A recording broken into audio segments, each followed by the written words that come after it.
আজকে আমি আপনাদেরকে এমন একটি ব্যক্তির সাথে পরিচয় করিয়ে দেব, মানে এই ব্যক্তির সাথে এমন একটি অলৌকিক ঘটনা ঘটে গিয়েছে। আসসালামু আলাইকুম রাহমাতুল্লাহি ওয়া বারাকাতুহু। দেশ ও প্রবাসে যে যেখান থেকে আজকে আমাদের এই ভিডিওটা দেখতেছেন, দর্শক আজকে আমি আপনাদেরকে এমন একটি ব্যক্তির সাথে পরিচয় করিয়ে দেব, মানে এই ব্যক্তির সাথে এমন একটি অলৌকিক ঘটনা ঘটে গিয়েছে যাতে আপনি আশ্চর্য হয়ে যাবেন শুনে। দর্শক এই যে এই যুবকটা দেখতে পাচ্ছেন স্ক্রিনে, ইনি হচ্ছেন লিবিয়ার একজন যুবক, নাম হচ্ছে আমের।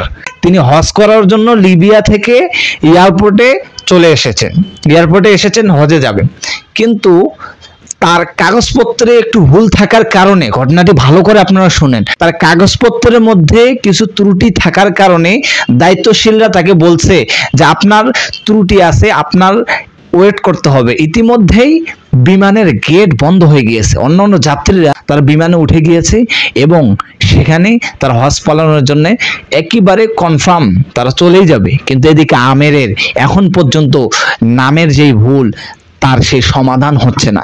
এই মুহূর্তে কি করবে? শেষ পর্যন্ত পাইলট বাকি যাত্রীদেরকে নিয়ে মক্কার উদ্দেশ্যে রওনা দিয়ে দিল।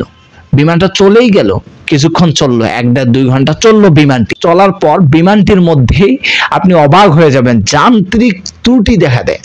যান্ত্রিক ত্রুটি দেখা দিলে বিমান তো আর চলবে না, পক্ষান্তরে বিমানটি আবার এয়ারপোর্টের দিকে ফেরত চলে আসে।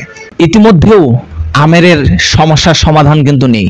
আমের এয়ারপোর্টে অবস্থান করছে এবং দায়িত্বশীলরা আমেরকে বলছে যে বিমানটি চলে গিয়েছে, আপনার এখনো সমাধান হয়নি, আপনি এবছর হজ করতে পারবেন না, সামনে বছর আপনি হজ করবেন। কিন্তু আমের বলতেছে না, এটা আমি মানতে পারবো না, আমি দৃঢ় প্রতিজ্ঞা ইমানি শক্তি নিয়ে এসেছি, আমি এবারেই হজ করব যেভাবেই হোক। কিন্তু আমেরের সেই কথাকে তারা বিশ্বাস করতে পারছিল না।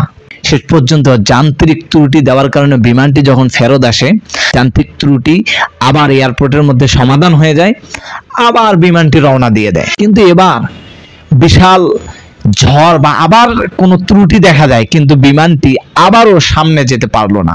পাইলট এবার ভাবলো, বিমানটি 2 বার মক্কার দিকে রওনা দিয়ে দিল, কিন্তু 2 বার যেতে পারছে না, নিশ্চয়ই এখানে অলৌকিক কোনো ঘটনা লুকিয়ে আছে। এরপর আবার যখন এয়ারপোর্টে চলে আসে বিমানটি ফেরত, পাইলট এবার জিজ্ঞেস করে যে আমি আমেরকে নিয়েই এবার যাব, আমেরকে ছাড়া আমি আর যাব না। তারা সম্মানের সহিত সে আমের মাহদি যার নাম, তাকে উঠিয়ে বিমানের মধ্যে সম্মানের সহিত তারা নিয়ে গেল। তৃতীয়বারের মধ্যে বিমানের কোনো যান্ত্রিক ত্রুটি দেখা দিল না, কোনো ঝামেলাও দেখা দিল না। সুন্দরভাবে আমের মক্কায় গিয়ে পৌঁছলো, হজ পালনের জন্য সুন্দর একটা পরিবেশ পেল। দর্শক এই যে এই ঘটনাটা, আপনি কি আশ্চর্য হবেন না?